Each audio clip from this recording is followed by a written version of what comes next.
Officer sees something on girl's lips, immediately acts on instinct.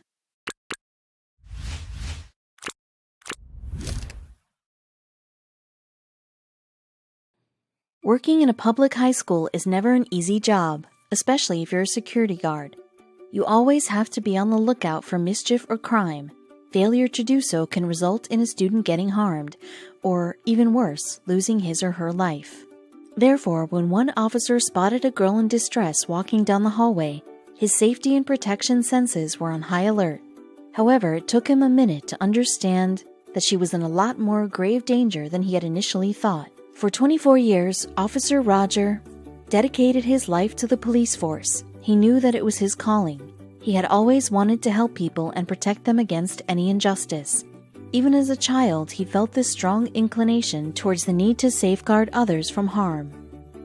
Therefore, to his family, it was only natural that he became a police officer.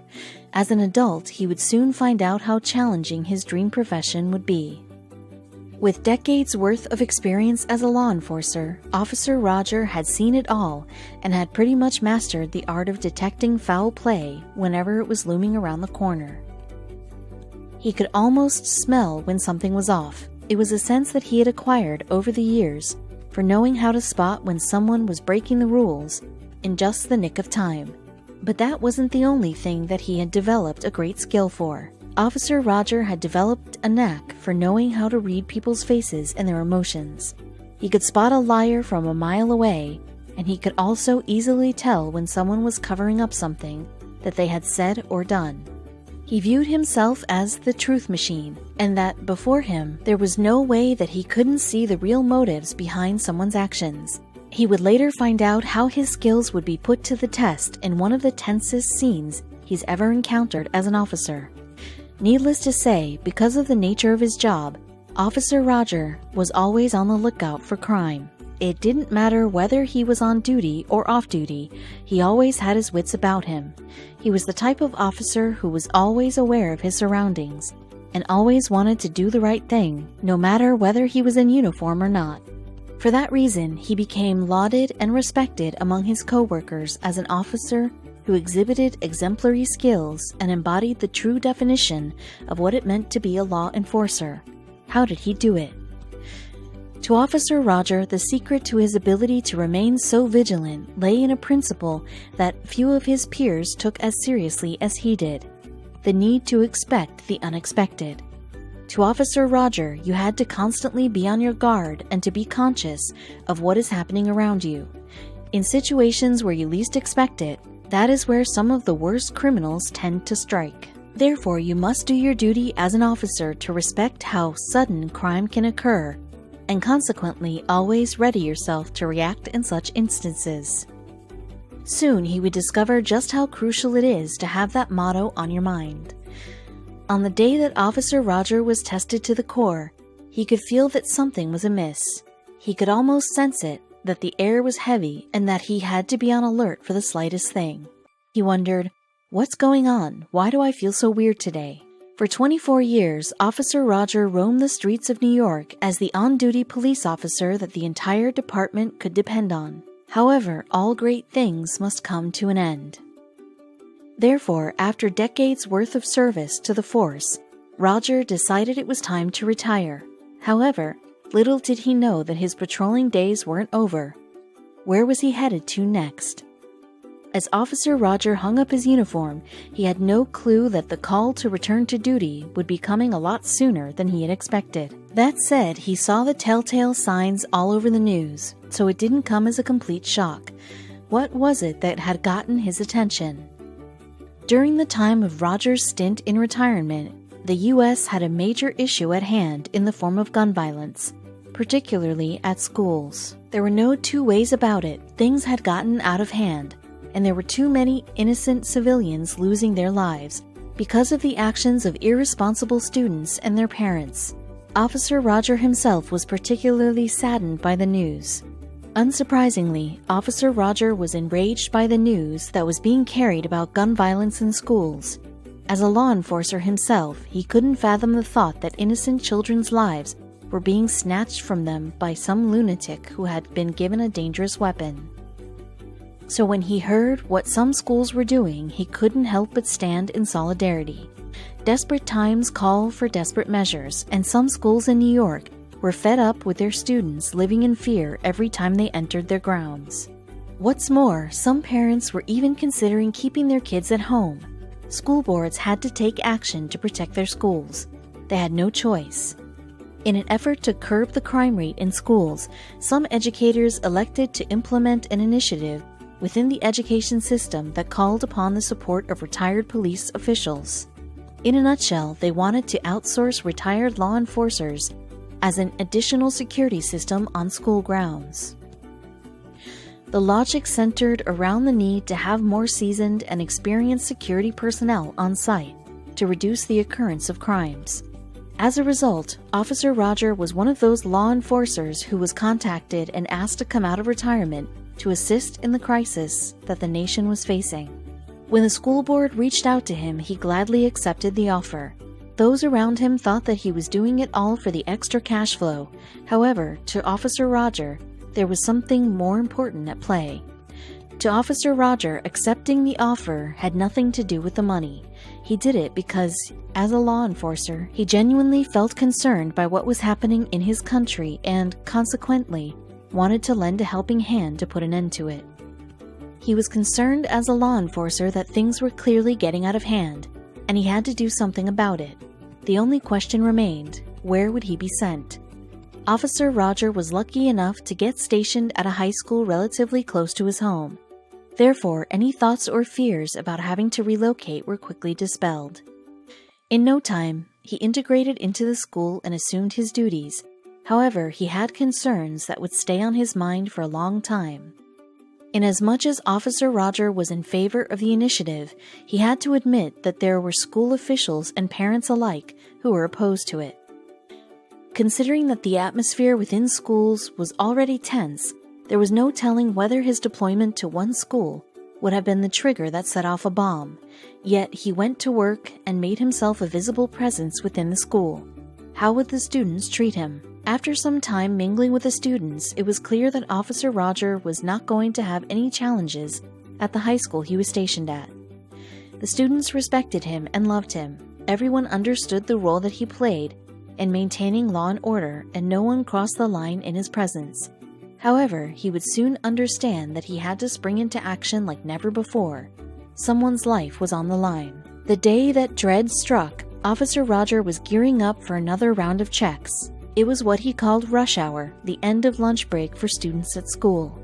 As the bell chimed, letting the students know that it was time to head to class, they all busied themselves and got out of the cafeteria. In a frenzy, students were crisscrossing in and out of the hallway. This was the scene that Officer Roger was faced with, one which would prove to be lethal. As Officer Roger took note of the scene that was unfolding before his eyes, he knew that he had to be particularly vigilant. Now more than ever, the chances of any sort of mishap were at an all-time high. Obviously, an increase in traffic meant an increase in risk, so he was on high alert. Good thing, too, as through the thicket of students he spotted something that immediately caught his eye. As Officer Roger scanned the students as they piled into the hallway, his eyes landed on one student who stood out to him. Her name was Sarah, a high schooler who was in distress. However, to Officer Roger, this wasn't quite obvious. All he saw was her walking with a slight stumble.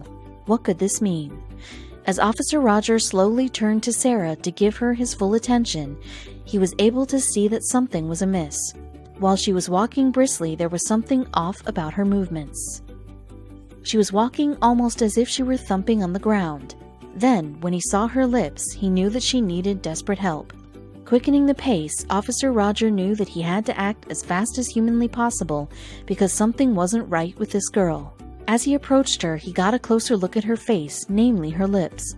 From afar, he knew that something was amiss, but as he got closer, he understood just how serious things were. As Sarah started down the hallway, she saw Officer Roger coming toward her. Through her blurry vision, she trudged on, feeling increasingly fatigued with each clobbering step, but pressing onward nonetheless. With thoughts whirling around her mind, she couldn't help but revisit something that had happened just a few minutes before that landed her in the hot water she found herself in. Sarah, like some of her classmates, was a diligent student who never missed class. Not only that, but she also had a knack for punctuality. She hated to arrive late to class.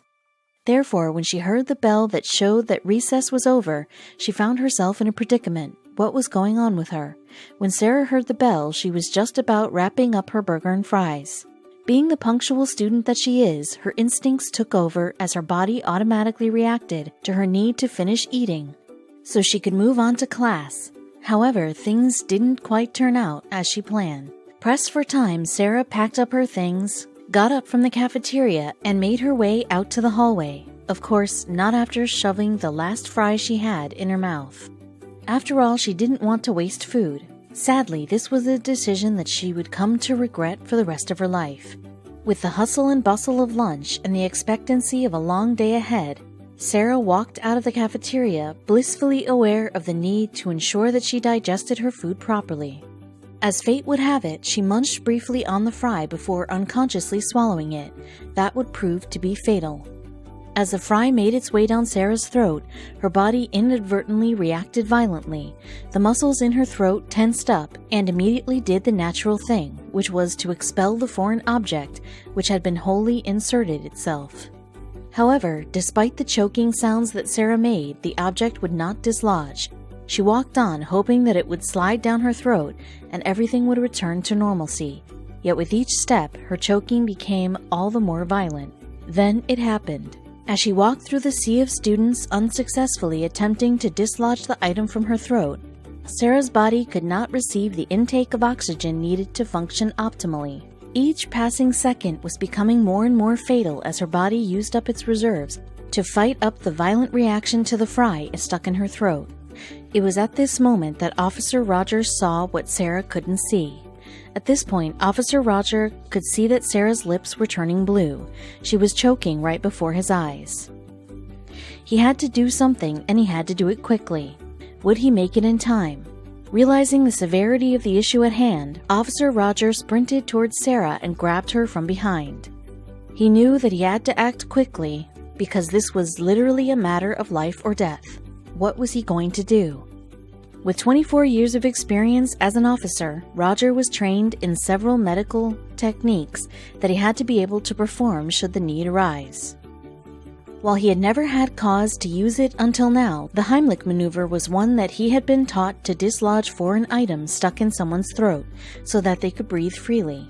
However, just as he was about to put it into practice, a doubt spread across his mind and caused him to flinch for a second. Officer Roger recalled that there were different schools of thought on the Heimlich maneuver. While some doctors supported its use, others claimed that improper application of the maneuver can worsen the obstruction in the victim's throat and quicken asphyxiation. What was the best thing to do? In a flash, Roger snapped to his senses, recognizing that he didn't have the time to weigh options and determine what was best. He had to act quickly, so in one sweeping motion, he grabbed her from behind and squeezed her tightly in her abdominal region. Did it work? Despite the vigor of his efforts, Roger watched in horror as Sarah continued to try to gasp for air, her lips turning a darker shade of blue with each passing second. He acted quickly again, squeezing her abdomen yet again, this time even more forcibly than the first time. Would he have more luck this time? It happened so quickly, thanks to the power of his final thrust. With a great heaving cough, Sarah expelled the offending fry from her throat, landing squarely a few feet in front of her. They had managed to get it out.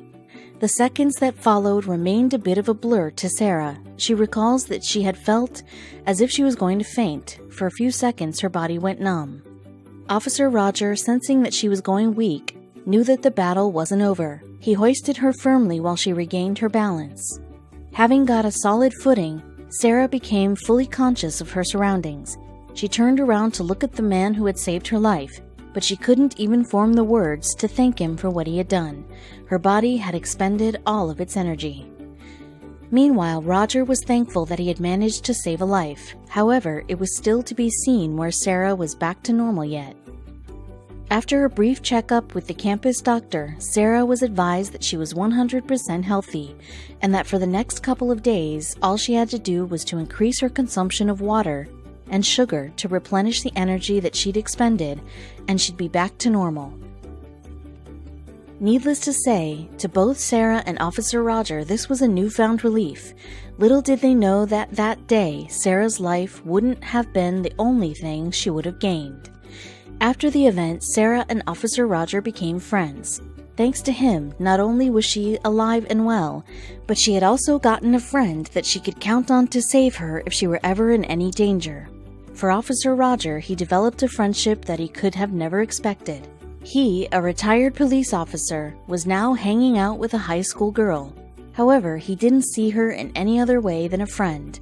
To him, she will always be the vulnerable girl that he helped when she was most in need, and that is a memory that he will always treasure. Now, it goes without saying that Sarah has understood how important it is to take her time. She no longer rushes anything, as she knows what can happen when she moves in a frenzy. Luckily, she knows that if any harm were to befall her, she has a real friend in Officer Roger that she can rely on to save the day.